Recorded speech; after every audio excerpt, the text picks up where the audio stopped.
les Togolais n'ont encore rien vu, hein, puisque le pire est devant avec cette vie chère. Oui, le pire est devant nous. Et il y a une interview de Gilbert Humbo, directeur du FIDA, il est en fin de mandat avant d'aller, je pense, au BIT, qui disait que les Africains doivent intensifier la production locale et que la famine est à nos portes, si on est déjà là. Vous savez, le monde évolue par des crises. Le monde n'évolue jamais dans la stabilité. C'est les crises qui font évoluer le monde. Parce que les crises permettent à l'homme de reconnaître ça et de reconnaître ses limites et de trouver d'autres solutions. Vous voyez par exemple aujourd'hui ce qui se passe en Europe avec la guerre en Ukraine et les relations entre l'Occident et la Russie. Chacun est en train de redéfinir ces relations. Les gens sont en train de trouver des solutions en tournant le dos aux partenaires anciens, de trouver des solutions, on va faire ci, on va faire ça, on va faire ça. Et nous en Afrique, généralement, quand il y a des crises comme ça, on dort, on est sous nos lauriers, bon bien, on fait des commentaires, on prend des positions, on ne se dit pas, mais qu'est-ce que nous pouvons tirer de cette crise-là pour ne plus être dépendant de l'extérieur. Certains pays se réveillent déjà, mais nous au Togo, on est encore là à regarder, à observer. Si vous prenez un hélicoptère ou un avion et vous sillonnez le Togo de Lomé jusqu'à Ségassé, je ne suis pas sûr que vous verrez depuis le haut des surfaces qu'on a cultivées sur plus de 20, 30, 50 hectares. Comme on voit souvent des cultures dans les pays, quand vous êtes dans l'avion, vous voulez atterrir, vous voyez des terres cultivées, bananeraies, bananes plantains et maïs sur des kilomètres, parfois sur des centaines de mètres. Vous ne voyez absolument rien de tout ça, voyez-vous. Et donc ici, les gens font des productions assez modestes, de quelques hectares, parfois pour des particuliers. Les paysans, comme Francis vient de le dire, continuent de cultiver à la roue. On a mis de l'argent dans l'achat des tracteurs que des paysans devaient louer. On a amené des tracteurs qui ne tiennent pas. Personne n'a été inquiété. Je ne sais pas si vous voyez. Et donc, du coup, aujourd'hui, tout ça participe à la vie chère. Vous n'avez pas une production suffisamment...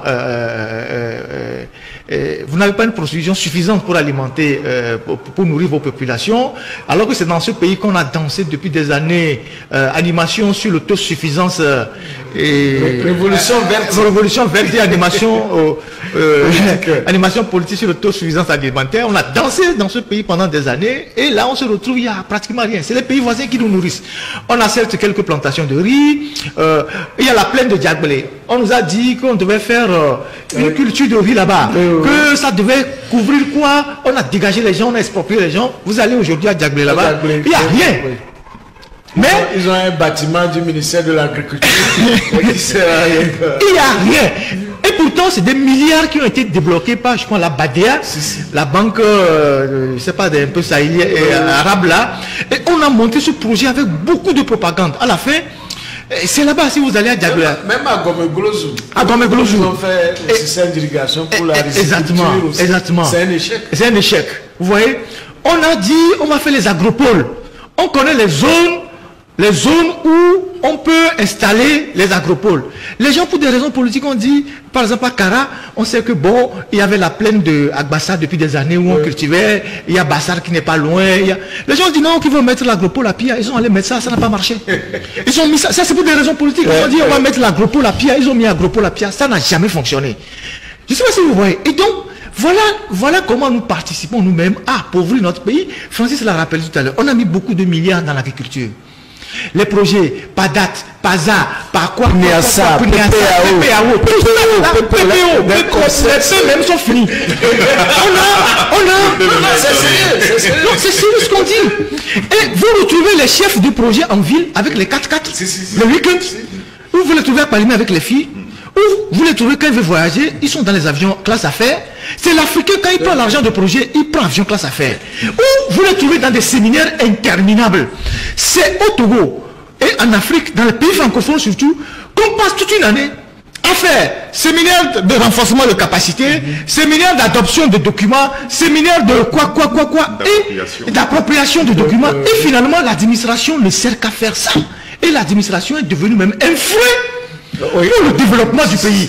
Parce que ces gens de séminaires où on dilapide de l'argent, c'est un réseau. Les hôteliers mangent, le chef de projet mange, tout, et certains même ne vont pas au séminaire, ils sont à Lomé, ils vont ici, ils prennent le per diem, et bon, c'est fini. Et il n'y a personne pour mettre de l'ordre dans ça. Donc on a mis beaucoup d'argent dans l'agriculture.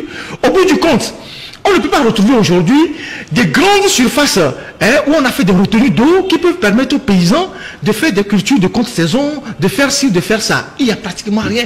Et donc, les Togolais se retrouvent dans une situation compliquée. Et moi, je vous assure que les choses vont s'aggraver dans les jours à venir. Parce que la manière dont la flèche est en train de monter, elle va plus redescendre. Le carburant s'est déjà monté, et les prix des denrées c'est tellement monté parce qu'il n'y en a même pas. Vous cherchez aujourd'hui de la banane plantain, jusqu'à Palimé, vous n'en trouvez pas. Qui sont des zones de production. C'est la Côte d'Ivoire qui envoie quelques bananes plantées que les gens achètent au marché aujourd'hui. Et donc, dans ces conditions-là, vous ne pouvez jamais régler le problème de la vie chère. Mais si on avait des dirigeants qui avaient une vision pour le pays, qui se sont dit, écoutez, dans 10 ans, 15 ans, 20 ans, notre pays va se retrouver dans des situations difficiles. La population s'accroît, il faut nourrir les gens, et on fait des projets conçus avec beaucoup de rigueur. Je suis convaincu aujourd'hui que, bon, on va subir le choc, mais le choc sera moins que ce qu'on est en train de subir aujourd'hui.